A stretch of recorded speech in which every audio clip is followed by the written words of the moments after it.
People spend thousands on a solar power system, but what if it doesn't perform the way it's supposed to? And what if it doesn't reach its full 25 to 30 years that's warranted to do? Today we're talking to Edwin from EcoShine. His job is to make sure that solar panels perform at their maximum capacity the way they should. We're going to break down the biggest mistakes people make when going solar and the things they don't think about past the installation. Hey Edwin, thanks for joining me today. Thank you. Let's start a bit about you. What's your background in solar? Started in solar in 2014 in Australia, kind of amidst the solar boom over there. During that time in Australia, some of our customers started coming back to us saying, hey, do I need to clean this? Does someone need to check it? And really at the time we had zero answers for them. The company we were working for had zero answers for them. Eventually we ended up back in New Zealand. Kind of thought, okay, well, solar's starting to become a little bit more common here. I wonder if the need for cleaning is there yet. And yeah, it was just that first summer in 2017 that Ben got out there and started knocking on doors is kind of where it all started, really. And I know your company, EcoShine's not a typical solar panel cleaning company. Can you tell us more about what makes you kind of different? We really saw that there was going to be a need in the market for someone specialised that knew solar, that could offer solutions to solar clients. And so that's exactly what we did. I spent a lot of time originally just consulting with some of the large overseas O&M companies. And that's why kind of when we launched EcoShine, it wasn't, just cleaning, it was maintenance inspections, it was bird proofing, it was kind of offering a full service for if you have solar installed, we'll help you look after it. You see the results of a lot of solar power systems gone wrong. I was wondering, what is the biggest mistakes people make before they even purchase a solar power system? I think we've probably seen more systems post-installation than anyone in the country, just by nature of what we're doing. The first thing would be a good system design, so someone that actually understands solar would be my first thing. Not installing a solar array on a south-facing roof. Sounds really simple, but I've seen it, yes. Wow, okay. Not often, thankfully, but I've seen it. Yeah. Installing far too less solar for a homeowner's needs. See that quite often, and we always see the regret of the customer because we're the one following up with them. And if they had been talked through that process at the beginning, they would express, oh, hey, we would have paid a bit more money to get a little bit more solar. Especially now that batteries are becoming more common, it's the calculations to getting it right is a lot more important because the investment is higher. So I've seen scenarios where the homeowner has purchased a battery, but there's barely enough solar to actually power the battery properly. So the actual engineering of a solar system or the design is quite important. So choosing a company or a solar installer that knows what they're doing and understands, is willing to sit down and listen to what you need. It's just going to save so much down the track of the customer being happy with that installation. And then it's definitely the aesthetics of it too. People are proud homeowners. Solar is an extension of your home. Having a competent solar installer that knows how far from the gutter line looks good, how far from the top of the roof, making sure it's just sitting even in the roof is quite important, and it's not as easy as it sounds. It can be quite tricky in some different installations. In a bad installation, what kind of mistakes have you seen the solar installation companies make? Quality components certainly make a difference. I mean, we've seen indoor conduit being used on solar arrays to cut costs. Wow. Looks great on install day, but give it a couple of years in the New Zealand summer and it's just all wilting, virtually eroding on the roof. Yeah. So little bits and pieces like that. Yeah, I'm glad you brought that up because I have a thing about conduit. It's allowed to go on the roof, and there's certain applications where I know that it's the suitable material to use. But ideally you want to be running your cables through the roof cavity, and sometimes solar installers just get lazy and they just go, oh, we'll just put a bunch of conduit all over the roof. We've all driven past those solar arrays where there's literally conduit coming in from every corner of the roof, and it just looks odd. Yeah. if they aren't getting the aesthetics right, they probably aren't installing the best quality equipment too. Right. And that goes down just to the bolts they're using to secure the feet into the roof, the clamps, the railing system, all the bits and pieces that the customer would never think to ask about, Yep. but is actually quite important. You know, a cheaper quality material is slowly going to erode, Yeah. especially if it's anywhere around, you know, some kind of salt spray, which is a lot of New Zealand. Right. What kind of defects do you see from cheap solar panels being used?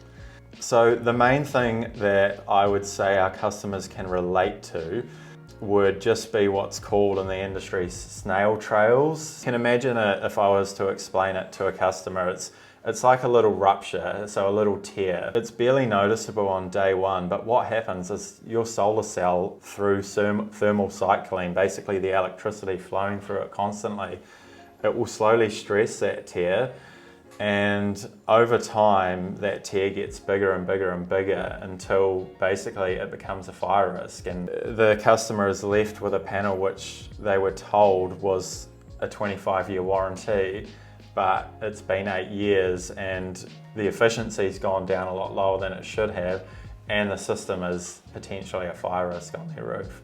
That's probably the worst case scenario and the most obvious one, because we take photos of those when we see them on the roof, make sure we explain it to customers, and then we make a note so that the next time we're back we're sure to take a comparison photo, because then we can let the customer know that's gradual increase in what's happening, and then, you know, we can tell the customer, don't worry about it, you've probably got another 4 years until we need to have the conversation, or we can say, hey, you know, there's probably only a year here and you might have to look at replacing those panels. Another common one would be soiling pollutants building up on the panels, probably most notably lichen. Again, that probably comes a little bit more into the aftercare and maintenance stage of things. Sure. But say lichen, can that affect a bad quality panel a lot more than a good quality one? Yeah, definitely. I mean, I wouldn't leave it on any quality panel, but the weaker the components are to use the panel, the sooner they will give out, definitely. Right. The most reputable brands in panels and inverters actually have really good warranties. And we know that because we've helped customers follow up warranty claims and had them successfully had some panels or an inverter swapped out. Or we've been on the opposite end of the spectrum where we've turned up to a property and the inverter hasn't even been on. It's dead, and the customer hasn't even been aware because they had, forgotten to check it or didn't quite understand it. And I've seen the brand of the inverter and I straight away know, yeah, that's hey, bad quality. There's absolutely zero chance. Don't even go down the warranty claim here. They say it exists, but it doesn't. Anyone that's been in solar knows the story. Yep. So, their only option at that point is to replace the inverter. Yeah, sure. So what advice do you have for homeowners who are out there looking for a high quality system that's going to last? Like what kind of components or what kind of company should they engage in? Definitely someone that has installed a lot of solar before and can prove that. Don't just read what they say on their website, go and do your own research. You get what you pay for in solar. My advice as someone that sees all these systems post-installation is go for as much as you can afford at the time. So don't save on costs to go for the lower one. I would prefer you not have solar for another year, save a bit more money and then get it done properly. Solar isn't something to muck around with and it's a pretty hefty investment. So getting it done right the first time is going to save you a lot of money in the long run. All right, so let's talk about what happens after someone's installed solar. What's the number one mistake that they have? I guess there's always that immediate excitement once someone installs solar. They're looking at their app, they're telling their friends how much they've saved this month, and that's very cool because they're learning about solar and kilowatts and what they can get on a sunny day versus a cloudy day. There's all this excitement there. We see that tends to wane, pretty quickly. Sure, yeah. And by the time we arrive, around about, the 12, 18 month mark, often they haven't logged into their app for quite a while, or they've forgotten what their inverter tells them. Yep. My advice would be just stay at least a little bit interested in your solar system. Yep. That falls back a little bit to choosing who they installed with, Yep. because a good installer is going to have some kind of follow-up, or at least a quality installer will say, hey, you know, solar looks after itself pretty well if it's installed well, but there still is some maintenance that's required. The better a system is installed, the least maintenance it's going to have. This makes our job a whole lot easier. I can get off the roof feeling positive. I can tell the customer, hey, the system's looking as good the day you installed it. It's just a better feel for everyone. Yeah, solar panels certainly need cleaning. There's no getting around that, and any solar panel homeowner will work that out on their own. Right, so how dirty do the solar panels need to be before they should ring you guys or some other solar company? Yeah, you want to see some kind of visual debris accumulating, and you want to see some small drop in efficiency on your app. All the warranties, and I know no one reads the warranties, but we do on everyone's behalf, they all clearly state annually. So for someone to look over and clean the system annually, that's what we base our service off. But in a lot of cases, especially in residential settings where the roof pitches are, you know, between 15 and 30 degrees, you can actually get away with a clean and inspection every 2 years. Generally between 1 to 2 years is a pretty safe ballpark. Yep. Okay. And you were saying about lichen, like, is that a real detrimental thing to solar panels? Yeah, so I could talk about lichen forever, and Okay. I won't here, but put simply, it's certainly a silent killer of solar systems, and it doesn't have to be as long as you keep on top of it. Lichen exists everywhere in the New Zealand climate. It's going to grow on your solar panels one way or another if they aren't being maintained.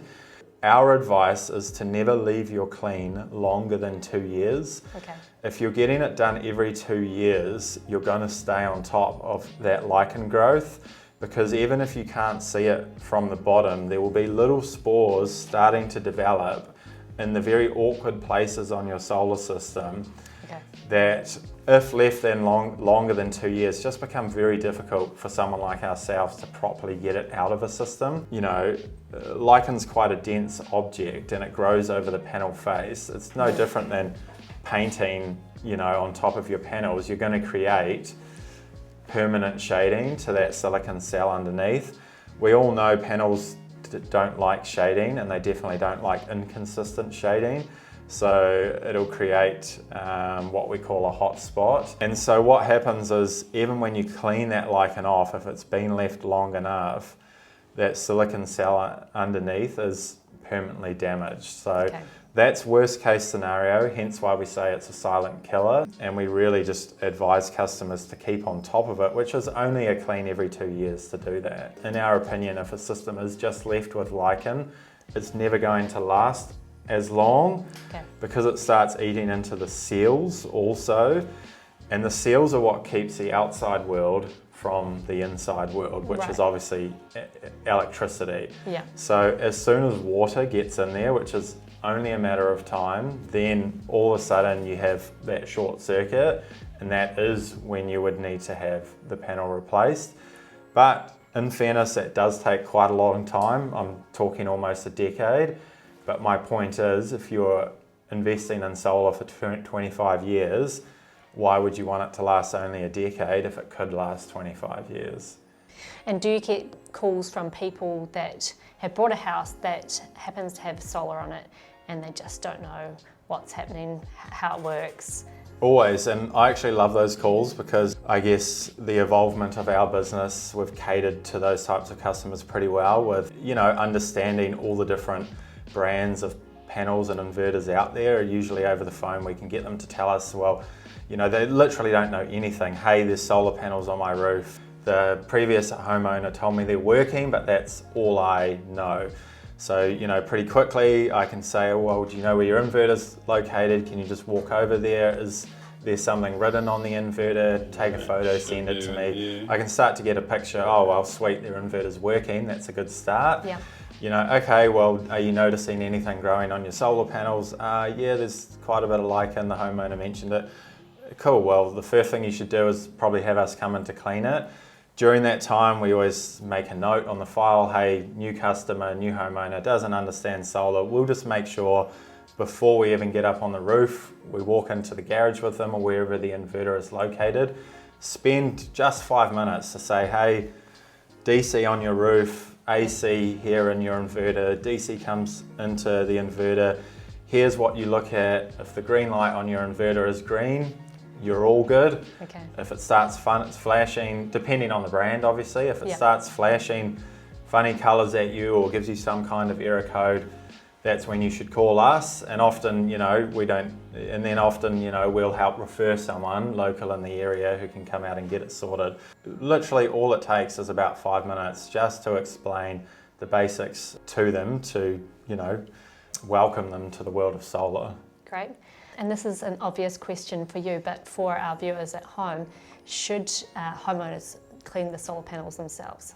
The biggest issues we see when homeowners clean their own properties is, hey, I can just wet and forget it, or whatever the 60 seconds one, the other one, that's the easiest way from the ground, blast it up there like I do my roof. Okay. We get that all the time, and it's the quickest way to destroy your solar system in the long run. It's not going to do anything to it in the immediate term, but an aggressive panel will slowly erode those electrical components we talked about before, like the silicon seals, and you're going to have issues down the track. The other one we get quite often is pressure washers. Every kind of Kiwi bloke loves being on the end of a pressure washer every now and then. It's a good feeling, just watching that kind of grime peel away. Again, the warranties state very clearly no pressure on solar panels whatsoever. To us it makes sense for the obvious reasons, to installers it makes sense. To homeowners, basically you have the silicon cell underneath and you have the glass protectant on the top. The installers have to be quite careful that's why we can't walk on solar panels, because as soon as you press that glass, you will actually press it into the silicon seal and cause what's called a micro crack. Yeah. And it's invisible to us to begin with, but through that process I talked about before, thermal cycling, eventually that micro crack will become more and more exposed, and the day will come where that panel no longer functions anymore. So just don't take your pressure washer up on the roof. You're just going to cause more harm than good. And what about general house cleaners, people that go around and spray your house? So there's definitely quite a lot of external house washing companies which are adding solar panels as an add-on service now. Some of them are doing a really good job. So they're figured out that solar isn't just like cleaning a house, and they've got some specialized equipment, filtered water, soft bristle brushes, and are doing a pretty good job. Unfortunately, the majority are still a little bit in the put the gumboots on and get up there with a pressure washer, and we see that very often. And so they are treating the solar panels as part of the house. There's no difference to them. Yeah. So if the house is getting a bleach solution, sodium hypochlorite, which is the standard these days, it's called a soft wash, what most customers would know it as, that is absolutely toxic to a solar system. Bleach is a very harsh chemical. It's amazing at lightening up the exterior surfaces of your home. It's terrible for your solar system. So just be very conscious of contracting someone to clean. Just ask them, hey, what methods do you use to clean my solar panels? Yeah. They should be able to answer you confidently straight away. Very simple, purified water, soft bristled brush, and then you really can't go wrong. If there's one piece of advice you could give anyone thinking about going solar, what would that be? Just do your research. Put simply, solar is an investment in the future of your property and should be treated as such. There is so much good information out there, such as your website. So just spend a little bit of time looking around at those solar installers in your area, get a few quotes, make sure that you read a few reviews, not just their website. Before you even contact someone, write down a few little questions that you think are important to you. Yep. That's then really going to help the person you first speak with. If price is third on your list and aesthetics is first, that really helps a company go, what's perfect, this is our top tier package, you know. So yeah, just understand what you want, and don't be afraid to spend a little bit of time getting it right. Great, thank you for your time. Thank you. That was great advice from Edwin at EcoShine. If you've got any questions, please leave them in the comments below. And don't forget to like and subscribe for more solar tips.